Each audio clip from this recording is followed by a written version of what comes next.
She said it with a straight face. You need to apologize to him, or we're done. We were standing outside that bar under the cheap glow of neon and the weight of something breaking. Her eyes didn't flinch. Mine didn't blink. Then she added the knife, he was here before you, and he's more important than you.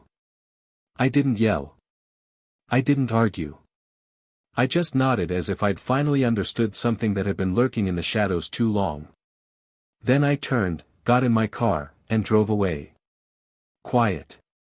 Controlled. She didn't chase me. That told me everything. We were 2 years in, laughter, Sunday mornings, shared playlists, plans that reached too far into the future. I knew about her past, her pain, her tells. I loved her the way a man does when he's all in. No armor. No doubts. And then there was him, the best friend, the one who lingered just a little too long, laughed a little too loud at things that weren't funny. I watched him watch her like a man who was waiting. She swore it was innocent. I chose to believe her. That was my mistake, because that night he picked a fight with me out of nowhere. Loud. Public. Petty. I kept my cool, but she didn't side with reason. She sided with him. When she looked me dead in the eyes and delivered that ultimatum, I knew she'd already made her choice. It wasn't heartbreak, not exactly. It was insult. Humiliation. That twisted kind of betrayal that doesn't come from a stranger. It comes from the one who knew exactly where you're soft and went straight for it. I let 3 days pass. Long enough for silence to settle into her bones. Long enough for the panic to bloom behind her pride. She showed up at my door crying. Of course. Too late. I'd already begun. Revenge isn't rage. It's patience. It's precision. It's knowing what someone values and pulling the thread until it unravels. She was ambitious, polished, the type who curated her image like a museum piece. She prided herself on loyalty, integrity, emotional maturity. That was her currency. So I set out to bankrupt her without ever raising my voice. First, I gathered everything, screenshots, messages, photos. Not from her, but from him, because he was the kind of man who bragged when he thought he'd won. Turns out their boundaries had always been paper-thin. Late-night confessions, drunk cuddles, almosts they never admitted to. Emotional cheating dressed in nostalgia. I archived everything. Then I waited. She worked for a firm that valued culture fit as much as skill, a place where perception was reality. So I made sure the right person saw the right message at the right time. Not anonymously. No, that's cowardice. I attached my name.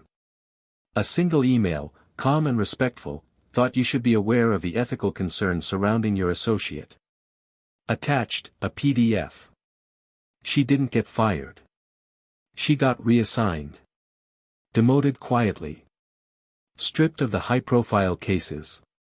Whispered about. Smiled at with pity.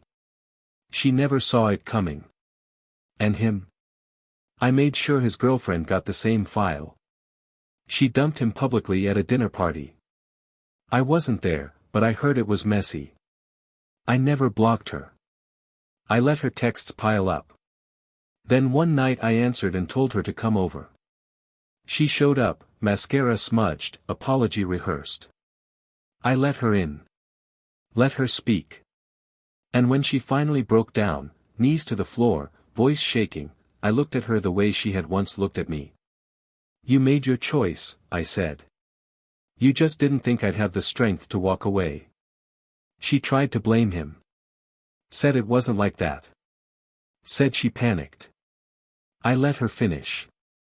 Then I handed her a manila envelope. She opened it, saw the printouts, the email, the proof. Her face went pale. You did this, she whispered. I nodded.